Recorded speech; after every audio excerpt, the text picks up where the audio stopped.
Hi friends, आज हम पढ़ेंगे द इलेक्शन। हम पढ़ रहे हैं BA part third English literature के अंदर जो बी सेक्शन है पोइट्री एंड ड्रामा का, जिसको फर्स्ट पेपर के नाम से जानते हैं। फर्स्ट पेपर का नाम है पोइट्री एंड ड्रामा। उस पोइट्री एंड ड्रामा के अंदर सेक्शन नंबर ए हम पूरा कर चुके हैं, जिसके अंदर हमने 2 क्वेश्चन करे थे। अब हम सेक्शन नंबर बी के अंदर ये लास्ट क्वेश्चन करने जा रहे हैं, जो है कि द इलेक्शन, जिसके राइटर है सीताकांत महापात्र। बी सेक्शन है, इसको पूरा करते हैं। इनमें से ही आपको 101% क्वेश्चंस मिल जाएंगे। आपको इन पे ज्यादा फोकस करना है। ये 5th क्वेश्चन है हमारे पेपर नंबर 1, जिसको हम पोएट्री और ड्रामा के नाम से जानते हैं। इसके बाद में हम मुश्किल से 2 क्वेश्चन और पढ़ेंगे, 2 या 3, मुश्किल से 2 ही मानो आप। 2 क्वेश्चन और पढ़ेंगे तो 5 या 7 क्वेश्चन में आपका फर्स्ट पेपर क्लियर हो जाता है। तो स्टार्ट करते हैं। देखिए, critical appreciation of the election. सबसे पहले हमने लिखा है critical appreciation of the election. The election का हम क्रिटिकल एप्रिसिएशन करने जा रहे हैं, जिसके अंदर पहला पॉइंट है introduction of the poet. Introduction of the poem. The election campaign. Election का कैंपेन कैसे होता है वो देखना है। Meaning of your grief outlives empires. Your grief outlives empires, ये इस पोइम के अंदर एक बात आई थी, उसका मीनिंग हमको जानना है। The negotiations between the poor villagers and the electionaries। इलेक्शनरीज और the poor villagers के बीच में क्या negotiations हुआ, क्या समझौते हुए, उनके बारे में हम चर्चा करेंगे। हमें बताया जाता है कि 1 foot in hunger and the other in the soul, इसके बारे में हमें पढ़ना है। And beauties of the poem. Beauty of the poem हमें पढ़नी है। लास्ट एंड फाइनल पॉइंट है style of the poem. Style of the poem, हम ये तीसरा क्वेश्चन पढ़ रहे हैं बी सेक्शन में। तो स्टाइल ऑफ द पोइम वाला जो बातें लिखी हुई थी अपनी, वो आप डोंट कॉल मी इंडो इंग्लियन में भी लिख सकते हैं, और डोंट कॉल मी इंडो इंग्लियन में भी लिख सकते हैं। और डोंट कॉल मी इंडो इंग्लियन में तो पहले ही आपको बहुत कुछ बता दिया था, तो उसमें तो रहने देना। इसके बाद में आपको पढ़ाया गया था पेंटिंग वाला, डचिस पेंटिंग वाला, उसमें तो लिखा हुआ है, इसमें और हमने लिख दिया है। अब देखते हैं पहला पॉइंट, एक एक पॉइंट अपन देखते हैं। 1 2 3 4 5 6 7 8 पॉइंट है, तो 8 इसमें सीरीज है। देखते हैं पहली सीरीज में क्या लिखा हुआ है। Introduction of the poet. हम देख सकते हैं इंट्रोडक्शन ऑफ द पोइट काफी बड़ा है, तो इसमें से मेन चीजें आपको पढ़नी है, और ये सारी मेन ही है जो लिखी हुई है। बहुत इजी है, इसलिए मैंने पूरा इसको उतार दिया, पूरा लिख दिया। Sitakant Mahapatra was born. हमें बताया जाता है कि सीताकांत महापात्र का जो जन्म है इन 1937 1937 में हुआ था। सीताकांत महापात्र का जन्म 1937 में हुआ था। He belongs to Orissa. वो उड़ीसा के थे, उड़ीसा के हैं। ही बिलोंग्स, वो संबंध रखते हैं या वो रहते हैं टू उड़ीसा। उड़ीसा के अंदर वो रहते हैं। He is an eminent poet. बहुत गजब के, वो प्रसिद्ध। एमिनेंट का मतलब होता है फेमस। वो फेमस पोइट है, वो क्रिटिक है, महान क्रिटिक है, अकेडमिशियन है। अकेडमिशियन का मतलब हो गया वो शैक्षिक शिक्षाविद से जुड़े हुए हैं। ट्रांसलेटर है, बहुत अच्छे ट्रांसलेटर है, मतलब अच्छी पॉइंट्स का इंग्लिश में ट्रांसलेट भी करते हैं। एसेइस्ट है, मतलब फिक्शन लिखने वाले, सॉरी ऐसे लिखने वाले हैं, एसेइस्ट है। और एंथ्रोपोलॉजिस्ट, मानव शास्त्री है, मानवता के ऊपर लिखने वाले या मानवता को फोकस करने वाले ये हैं, एंथ्रोलॉजिस्ट है। एंथ्रोपोलॉजिस्ट इसको बोलते हैं हम। ही टॉट, ही मतलब उन्होंने, टॉट मतलब सिखाया है या पढ़ाया। ही टॉट, वो पढ़ाते थे। In the Utkal university for 2 years, मतलब उन्होंने 2 साल तक उत्कल यूनिवर्सिटी के अंदर पढ़ाया। उन्होंने 2 साल तक उत्कल यूनिवर्सिटी के अंदर पढ़ाया है। फिर हमें बताया जाता है कि ही ज्वाइंड द आईएएस। उन्होंने आईएएस ज्वाइन किया। आईएएस ज्वाइन करने से मतलब यह है कि उन्होंने आईएएस की एग्जाम दी। और standing first in the all India competition in 1961, 1961 के पूरे भारत के अंदर जो आईएएस का कंपटीशन हुआ था, उसके अंदर स्टैंडिंग फर्स्ट, पहला स्थान इन्होंने प्राप्त किया। सीताकांत महापात्र ने 1961 के अंदर जो आईएएस की एग्जाम हुई, उन्होंने फर्स्ट रैंक हासिल करी। तो सोच सकते हैं कितने इंटेलिजेंट है ये। He held many important posts in the state and central government. He held many important post. उन्होंने बहुत इंपॉर्टेंट पोस्ट डाली। आजकल तो पोस्ट हम फेसबुक पे डालते हैं, तो पहले फेसबुक कहां थी, तो उन्होंने लिखा था he held many important post. इन्होंने बहुत सारी पोस्ट डाली इन द स्टेट के रूप में और सेंट्रल गवर्नमेंट के रूप में।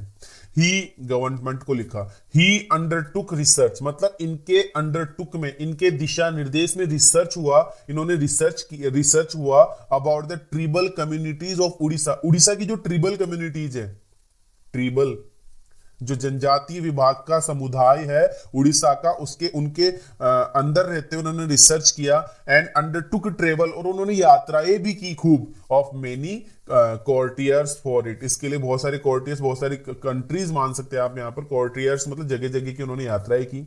Doctor Sitakant Mahapatra is the receipt of many awards. Recipient का मतलब यहां पर आप देखेंगे, मैं इसको रेड करके बताता हूं आपको कि doctor Sitakant Mahapatra is the recipient, recipient मतलब रिसिएंट का मतलब प्राप्त करता है, ऑफ मेनी अवार्ड्स। इन्होंने बहुत सारे अवार्ड्स प्राप्त किए हैं। ही गॉट भारतीय जनपीठ अवार्ड, भारतीय जनपीठ अवार्ड इन्होंने प्राप्त किया, सरला अवार्ड प्राप्त किया, उड़ीसा साहित्य अकेदमिक अवार्ड इन्होंने प्राप्त किया। तो ये बहुत बड़ा इनका इंट्रोडक्शन हो गया, आपको इसको लिखना है। छोटा क्वेश्चन आए तो बहुत अच्छा है, 5 नंबर का आंसर हो जाएगा, और अगर आप बड़ा करते हो तो बड़े के अंदर भी ये वाला बहुत इंपॉर्टेंट चैप्टर हो गया। 1937 में इन्होंने जन्म लिया, उड़ीसा में ये रहते हैं, और एमिनेंट पोइट है, क्रिटिक है, अकेडमिक है, ट्रांसलेटर है, एसेइस्ट है, एंथ्रोपोलॉजिस्ट है। इन्होंने उत्कल यूनिवर्सिटी में 2 साल तक पढ़ाया, इन्होंने IAS ज्वाइन किया और 1961 के कॉम्पिटिशन में पहला स्थान प्राप्त किया, और इन्होंने स्टेट गवर्नमेंट और सेंट्रल गवर्नमेंट के लिए बहुत सारे पोस्ट भी डाली है। इन्होंने ट्रिबल कम्युनिटी उड़ीसा की रिसर्च की है, और मेनी कॉर्टियर्स की इन्होंने यात्रा की है। और डॉक्टर सीताकांत महापात्र जो उन्होंने बहुत सारे अवार्ड प्राप्त किए हैं, जिसमें भारतीय जनपीठ अवार्ड इन्होंने प्राप्त किया, सरला अवार्ड, उड़ीसा साहित्य अकादमिक अवार्ड, बहुत सारे अवार्ड इन्होंने प्राप्त किए। ये पहला इंट्रोडक्शन ऑफ द पोइट हो गया। अब हम पढ़ेंगे इंट्रोडक्शन ऑफ द पोइम, ज्यादा बड़ा नहीं है, छोटा ही देखते हैं कि the poem the election was written. ये पोइम है द इलेक्शन, ये इलेक्शन नामक जो पोइम है, द पोइम इलेक्शन, ये जो इलेक्शन नामक पोइम है लिखी गई है डॉक्टर सीताकांत महापात्र के द्वारा। ये लिखी गई ओरिजिनली इन उड़िया लैंग्वेज में लिखी गई थी। उड़ीसा के तो थे ये, तो इन्होंने उड़िया लैंग्वेज में इसको लिखा था। बाद में लेटर, बाद में ही हिमसेल्फ, यही एकमात्र ऐसे इंसान थे जिन्होंने हिमसेल्फ, खुद ने ही ट्रांसलेटेड की। ट्रांसलेट का मतलब इन्होंने रूप परिवर्तित कर दिया उस भाषा का, ट्रांसलेटेड कर दिया, अनुवाद कर दिया इट इनटू इंग्लिश, इंग्लिश में उसको चेंज कर दिया।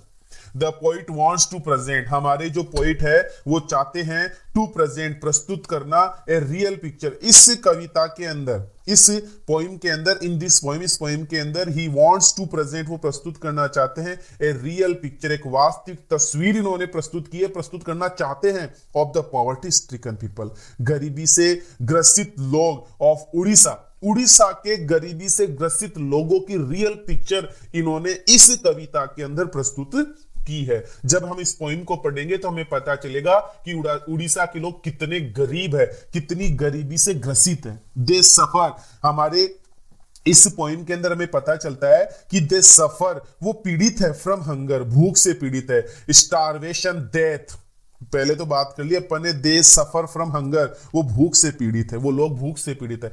स्टारवेशन, डेथ, भूखमरी की वजह से आई मृत्यु दर, टेक प्लेस देयर, वहां पर होती है, मतलब भुखमरी से मृत्यु वहां पर होती है, भुखमरी से लोग वहां मर जाते हैं। दीज पुअर विलेजर्स, ये बेचारे गरीब लोग, कास्ट देते हैं देयर वोट्स, अपना मत, अपने मत दे देते हैं at the time of election, election के समय ये गरीब बेचारे लोग अपना मत दे देते हैं, अपना वोट दे देते हैं। बट दे डू सो, वो ऐसा करते हैं, वो वोट देते हैं फॉर सम कंसिडरेशन, कुछ कंसिडरेशन के लिए। यहां जो कंसिडरेशन का मतलब है गिफ्ट है, एज ए उपहार स्वरूप ये कुछ पहले प्राप्त करते हैं और उसके बाद में ये लोग अपना वोट देते हैं। ये हो गया introduction of the poem. Election नामक जो पोइम है डॉक्टर सीताकांत महापात्र के द्वारा ओरिजिनली उड़िया भाषा में लिखी गई थी, बाद में इसको इंग्लिश में ट्रांसलेट किया गया। इसके अंदर हमारे कवि ने उड़ीसा की जो गरीब लोग हैं उनकी स्थिति प्रस्तुत की है। वहां के लोग गरीब है, भूख से मर जाते हैं, ये गरीब लोग अपना वोट इलेक्शन में दे देते हैं, लेकिन उसके लिए कुछ गिफ्ट प्राप्त करते हैं। Now the next, the election campaign. Election campaign कैसे होते हैं, इलेक्शन के कैंपेन का कैसे लगते हैं कि during election campaign, election campaign के दौरान, इलेक्शन होने के दौरान जीप जो होती है, क्रीप्स मतलब रेंगती हुई, स्लोली धीरे धीरे चलती है इन द विलेज, गांवों में। उड़ीसा के गांवों में इलेक्शन के समय जो क्या नाम जीप होती है वो जीप धीरे धीरे चलती है, ब्लेरिंग करते हुए, ब्लेरिंग मतलब बजाते हुए, म्यूजिक बजाते हुए चलती है in order to know. Music कौन सा वाला म्यूजिक, कोई यहां पर तकीला वगैरह नहीं चलता है, यहां पर वो बोलते हुए जाते हैं, वो ब्लेरिंग म्यूजिक है। इन ऑर्डर टू नो, वो लोग जानना चाहते हैं द विल। उस समय वोटिंग के समय इलेक्शन वाले लोग अपनी जीप के अंदर आते हैं और वो जानना चाहते हैं, ऑर्डर टू नो, वो जानना चाहते हैं द विल। विल का मतलब इच्छा जानना चाहते हैं ऑफ द पीपल, लोगों की इच्छाएं जानने के लिए वो ब्लेरिंग करते हुए आते हैं, म्यूजिक बजाते हुए आते हैं। फिर अगला पॉइंट इसी में अगली लाइन में लिखा हुआ है द इलेक्शनरीज। जो इलेक्शनरीज होते हैं, जो वोटों के लिए जो लोग आते हैं, जो लीडर्स आते हैं, द इलेक्शनरी, जो इलेक्शनरीज है डिस्ट्रीब्यूट करते हैं पोस्टर्स, वो पोस्टर्स बांटते हैं। यहां पर बांटने से मतलब कि लोग चारों तरफ पोस्टर ही पोस्टर लगा देते हैं, सिंबल अपने चिन्ह लगा देते हैं, कोई हाथ का चिन्ह, कोई गुलाब का चिन्ह, कोई हाथी का चिन्ह, कोई कमल का चिन्ह, कोई किसका, तो अपने सिंबल्स लगाते हुए जाते हैं। एंड हैंडबिल्स का मतलब हाथों में पर्चियां दे देते हैं टू द पीपल, उन लोगों को। दे गिव, वो देते हैं चीप प्लास्टिक आर्टिकल्स, ये जो चीप प्लास्टिक आर्टिकल्स है मतलब ये यहां पर उनको कंसिडरेशंस देते हैं, ये गिफ्ट देते हैं उनको। दे मतलब वे लोग, गिव मतलब देते हैं, चीप मतलब सस्ते, प्लास्टिक के आर्टिकल्स उनको देते हैं। चीपर, चीप से भी चीपर, ज्यादा सस्ता नाइलॉन के कपड़े दे देते होंगे। एंड डार्क सनग्लासेस, और डार्क काले सनग्लासेस उनको दे देते हैं, चश्मा गोगल्स जिनको हम बोलते हैं वो दे देते हैं।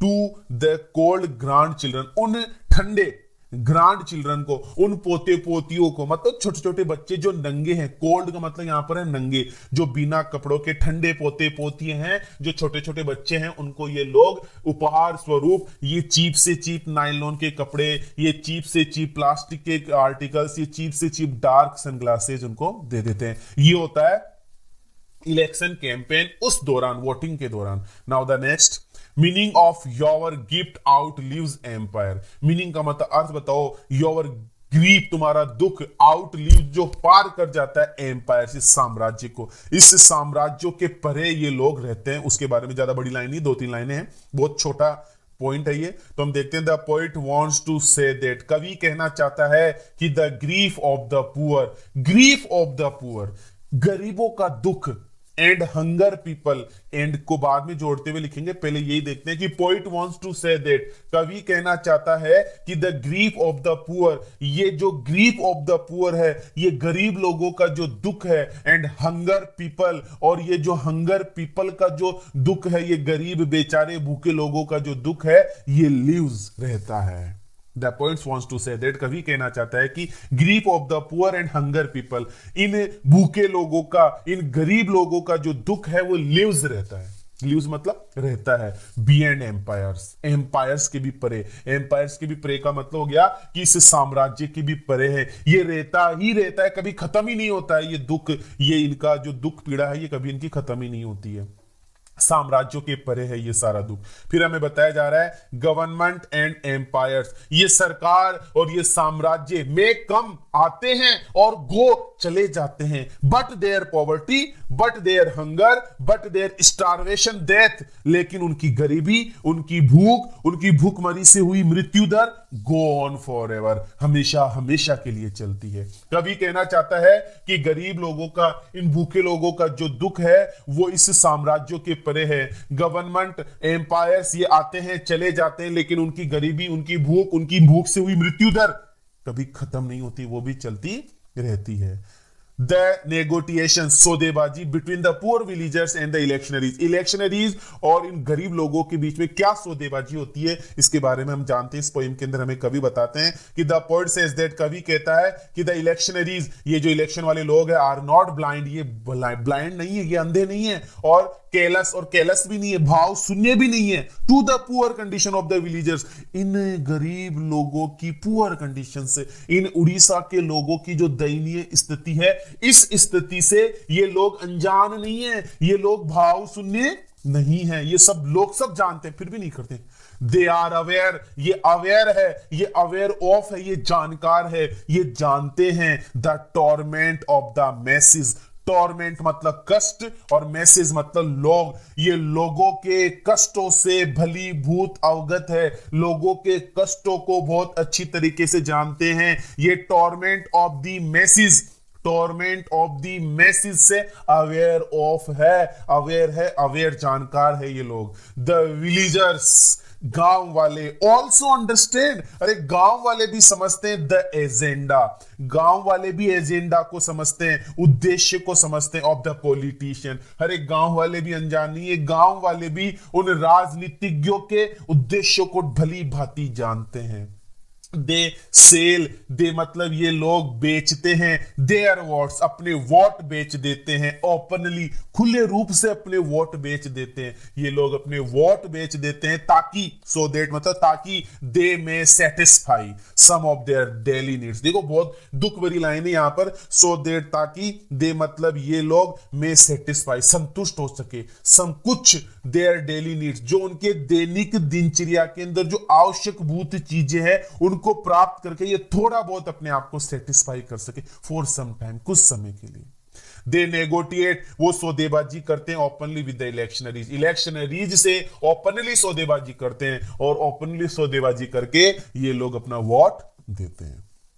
Now the next point, one foot in hunger and the other in the soul, you make your decision, कि एक पाव भूख में है, एक पाव आत्मा में बसा हुआ है और तुम्हें तुम्हारा डिसीजन करना है क्या है क्या नहीं है। बहुत ही इंपॉर्टेंट टॉपिक है, देखते हैं लिखा हुआ द डेस्पेयर, डेस्पेयर से हमें समझ में आ गया निराशा ऑफ द एंटायर पोइम। इस पूरी पोइम की निराशा, इस पूरी पोएम की निराशा एक्सप्रेस्ड की गई है, एक्सप्रेस्ड की जाती है, प्रस्तुत की जाती है, प्रदर्शित की जाती है in these lines, in lines में। कौन सी लाइंस में? ये ऊपर जो लिखी हुई लाइंस है, इन लाइंस से हमें इस पूरी पोएम की निराशा समझ में आ जाती है of the last stanza. Last stanza की ये जो पोएम्स, ये पोएम्स लास्ट स्टेंजा की ये जो लाइंस है, इन लाइंस से हमें पूरी की पूरी पोएम की निराशा समझ में आ जाती है। द पोएट स्पेल्स आउट, कवि कहता है, कवि कहता है the choices of the people, लोगों की चॉइसेस के बारे में कहता है, लोग क्या चॉइस करते हैं उस समय, लोग क्या पसंद करते हैं उस समय, लोगों की पसंद को हमारा कवि हमें इस कविता में बताता है।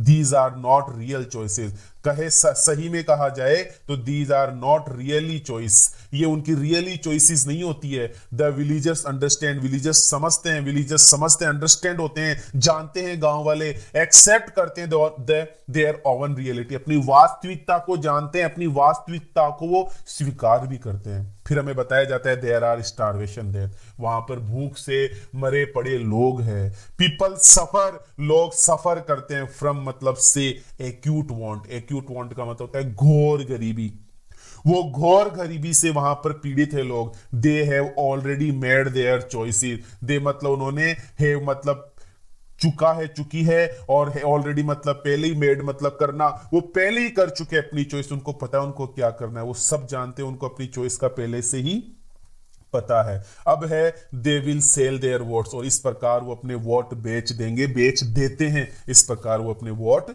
बेच दिया करते हैं। ब्यूटीज ऑफ द पोइम, ये सारी जो पोइम अभी अपन ने पढ़ी वही अपन ने वापस लिख दी, देख लेते हैं फटाफट।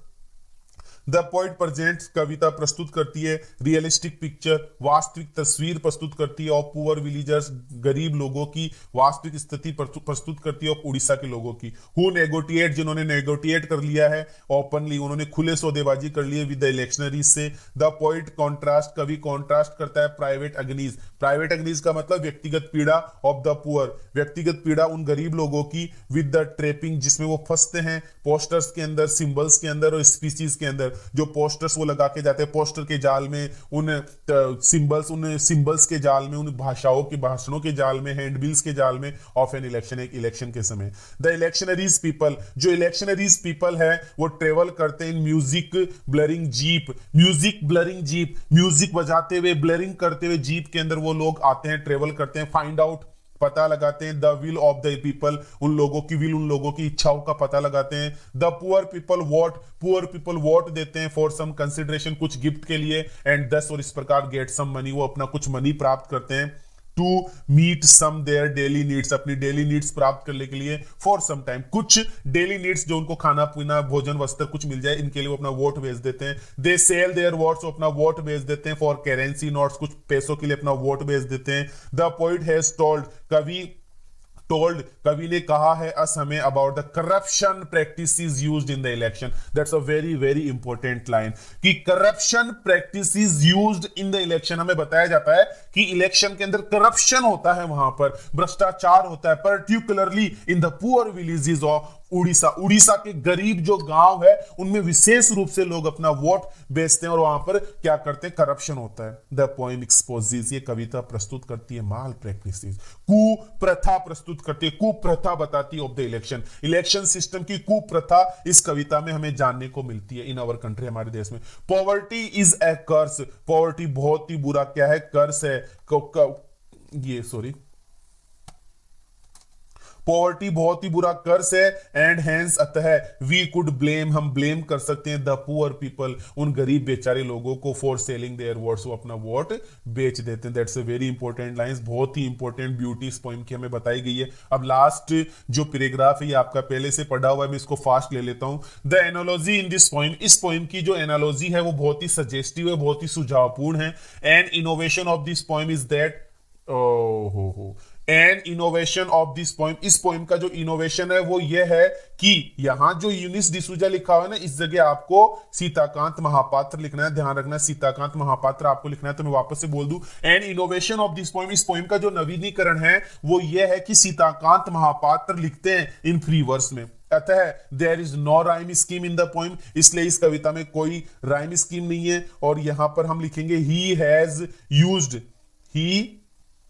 He has used the simple language of everyday speech, simple language का उन्होंने यूज किया है। The poem is very impressive in its title, और अपने टाइटल के साथ में ये पोइम बहुत ही इंप्रेसिव है। That's a very very important question. अब आपको समझ में आ गया होगा कि हमने सीताकांत महापात्र का द इलेक्शन जो पोइम है BA part 3 poetry and drama section number B का हमने पढ़ लिया है, और ये बहुत ही इंपॉर्टेंट क्वेश्चन है। हमने बी सेक्शन में 3 क्वेश्चन पढ़े हैं, अब हम सेक्शन नंबर सी को जल्दी ही पूरा करेंगे, और इस प्रकार से आपकी पोएट्री और ड्रामा जो कि फर्स्ट पेपर आता है बीए पार्ट 3 का वो पूरा हो जाएगा। अगर आपको ये वीडियो अच्छा लगा है तो आप अपने फ्रेंड्स जो इंग्लिश लिटरेचर से बिलोंग करते हैं, बीए पार्ट 3 में है, उनको ज्यादा से ज्यादा शेयर करो और उनको बोलो कि मेरे चैनल को सब्सक्राइब करें। और इसी प्रकार से मैं BA part first year, BA part second year, BA part third year का पूरा पेपर बना दूंगा। इस चैनल को ज्यादा से ज्यादा सब्सक्राइब कीजिए और इस चैनल को, इस वीडियो को शेयर कीजिए। Thank you so much.